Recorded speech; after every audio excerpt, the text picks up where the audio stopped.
Well, look, I spoke twice last week to Catherine Deeves, a lawyer and the co-founder of Save Women's Sport Australasia. Their website is savewomensport.com.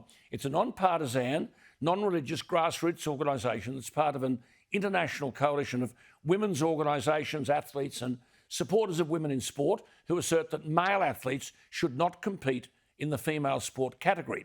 I'm still struggling to understand, actually, why such a position is deemed controversial. The majority of Australians have no idea whatsoever, no problem whatsoever with transgender people. I've always recognised the difficulty of people who feel they might be a man in a woman's body or a woman in a man's body. But that's separate from saying that someone born a man should qualify to play women's sport. Now, for starters, there are major physical differences attached to being born as a male, unfairly skewering the competition and disadvantaging the biological female. Now, again, this stuff surely is just common sense.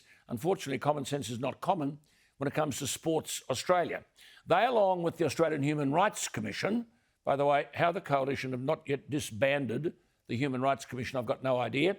But these two outfits published guidelines 2 years ago that displaced the category of biological sex in favour of gender identity. Sporting codes which have adopted these guidelines are AFL, rugby, swimming, athletics, netball, life-saving, basketball, soccer and cricket. And what? Can someone born a man but who now identifies as a woman be able to wander into the girls' dressing room? Everyone believes in inclusivity, but this is more than that. The parents of daughters who play these sports have never been consulted on this stuff. At the weekend, the usual cancel culture mob have spun into a frenzy over what Caitlyn Jenner has said. Caitlyn Jenner is a 1976 men's decathlon Olympic gold medalist who, as Bruce Jenner, came out as a transgender woman in 2015. She's now running, by the way, as a Republican for the governorship of California.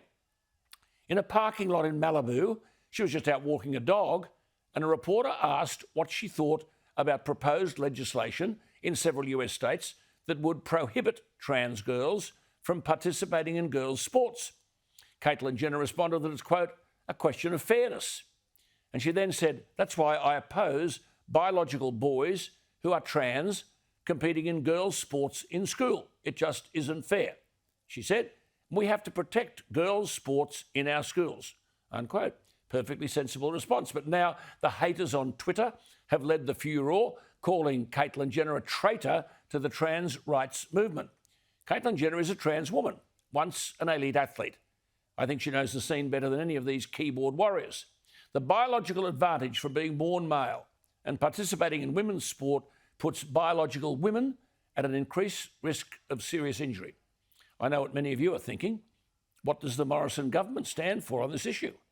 The Prime Minister gave a speech last week criticising identity politics and cancel culture, a welcome intervention. Well, identity politics are alive and well on this issue. Enough of the talking, PM. Marise Payne's the Minister for Women. Marise, shouldn't you both be heard on this issue? One simple question. Caitlyn Jenner thinks it's a question of fairness. Prime Minister, Minister for Women, Marise Payne, shouldn't you have a view on this? More than 24 Republican state legislatures in America are preparing bills to ban trans girls from girls' sport, after several examples attracted national controversy. Here is the Mississippi Governor, Tate Reeves, recently talking to Laura Ingram. Well, this is an issue I'm passionate about. And the reason I'm passionate about it is because I have a 16-year-old daughter, a 14-year-old daughter, and a 9-year-old daughter. And they play basketball, and they play soccer, and they play every sport they could possibly play. And the reality is biological males should not be allowed to compete with them for athletic scholarships. They should not be allowed to be able to compete with them for opportunities. And so I was so blessed that the Mississippi legislature sent me a bill to ban that in our state, and I was honored to sign it. Well, there you are. Then the Florida governor, Ron DeSantis. We're going to protect our girls. I have a 4-year-old daughter and a 1-year-old daughter, and they're both very athletic, and we want to have opportunities for our girls.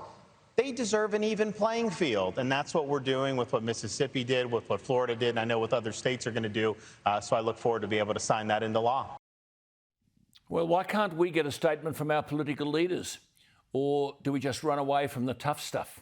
What do you think? Email me, alan@skynews.com.au, the text line 0414 000 848.